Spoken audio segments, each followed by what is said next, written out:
அன்பு நெஞ்சங்களே, இறைவன் நமக்கு தந்த புதிய நாளிலே இறைவனுக்கு நன்றி கூறி இறை வார்த்தையால் நம் வாழ்வை பயனுள்ளதாக மாற்றுவோம். இறைவன் நம் அனைவரை நிறைவாக ஆசீர்வதித்து பாதுகாத்து வழி நடத்துவாராக. இன்றைய நற்செய்தி வாச சிந்தனை. இயேசுவே உண்மையான திராட்சை கொடி. யோவான் நற்செய்தி நூல் பிரிவு 15 இறை சொற்றொடர்கள் 1 முதல் 8 முடிய. இதன் விளக்கம் அறிவோம். திராட்சை கொடி செடியோடு இணைந்திருக்க வேண்டும்.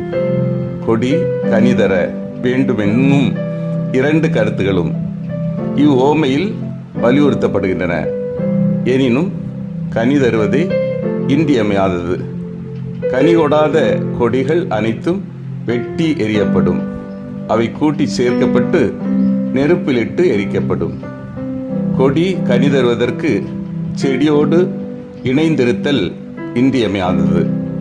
கொடி செடியோடு இணைந்திருந்தாலன்றி தானாக கனி தர இயலாது. இவ்வாறு கனி தருதல், இணைந்திருத்தல் ஆகிய இரண்டுமே முக்கியமானவை.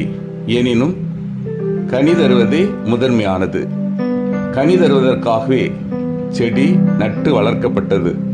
திராட்சை செடி கொடி பரப்பி கனி கொடுக்கும் ஒரு சிறந்த செடியாய் விளங்கும் பொருட்டன்றோ செழிப்பு நிலத்தில் நடப்பட்டது என எசேக்கியேல் இறைவாக்கின வாயிலாக இறைவனே முறையிடுகிறார். ஆகவே கொடியின் குறிக்கோள் செடியோடு இருப்பதல்ல, கனி கொடுத்தலே. கனி கொடுப்பதற்கு கொடி செடியோடு இருந்தாக வேண்டும். இவ்வாறு கொடி செடியோடு இருப்பது ஓர் இன்றியமையாத தேவை, கனி தருவதற்கான தேவை. இது தன்னிலே லட்சியம் ஆகிவிடாது. கனி கொடாத கொடிகள் வெட்டி எறியப்படும். இவை இருந்தும் பயனில்லை. கனி கொடாத கொடிகளை வெட்டி எறிவதே செடிக்கும் நல்லது.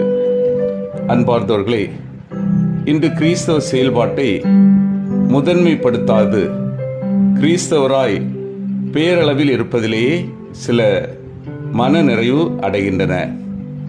கிறிஸ்தவ செயல்பாடின்றி கிறிஸ்தவராய் இருத்தல் ஒரு வெளிவேடமே. வெறும் சடங்கு கிறிஸ்தவத்தால் சான்று பகர இயலாது. சில துறவற அமைப்புகளும் சபை ஒழுங்கு என்னும் பெயரில் இயேசுவின் சீடர்க்கேற்ற பணிகளை முதன்மைப்படுத்துவதில்லை. சபை ஒழுங்கு, ஜெப நேரம் என்று சொல்லி இறைமக்கள் பணியில் நேரம் செலவழிக்க தயக்கம் காட்டப்படுகிறது. பகலெல்லாம் மக்கள் பணியாற்றிவிட்டு இரவு பொழுதை ஜெபத்தில் செலவழித்த இயேசுவின் முன்மாதிரி அனைவருக்கு ஒரு தூண்டுதலாய் அமைய வேண்டும். திராட்சை செடி ஓமை நமக்கு தரும் செய்தி, கிறிஸ்தவராய், துறவியராய், அருட்பணியாளராய் பேரளவில் மட்டும் இருப்பதில் சிறப்பு இல்லை. அவர்கள் தம் பேருக்கேற்ற பணியாற்ற வேண்டும். தம் அழைப்புக்கேற்ற முறையில் செயல்பட வேண்டும். செயல்படுவோரை சீடர். அவ்வாறு செயல்படாதோர் அந்நிலையில் இருக்க தேவையில்லை. இருந்தும் பயனில்லை. கனிதரா கொடிகளின் நிலையே அவர்களின் நிலை.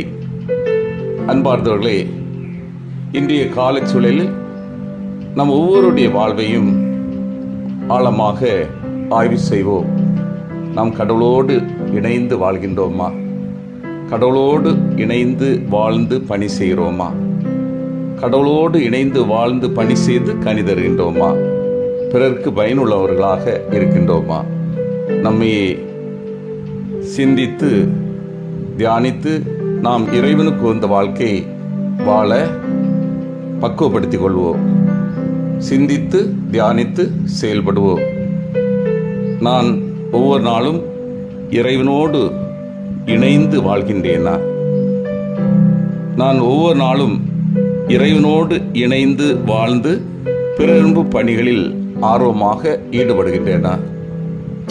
நாம் ஒவ்வொரு நாளும் பிறரன்பு பணிகளிலும் ஈடுபட்டு பலருக்கு நன்மை செய்கின்றவராக திகழ்கின்றேனா?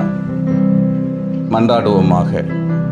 வல்லமை மிக்க இறைவா, நாங்கள் அனைவரும் உம்மோடு இணைந்து வாழவும், உம்மோடு இணைந்து வாழ்ந்து பணி செய்யவும் பலருக்கு பயன் உள்ளவர்களாக மாறவும், ஏழை எளியவர்களுடைய முன்னேற்றத்திற்காக உழைக்கவும் வரம் தாரும். ஆமீன்.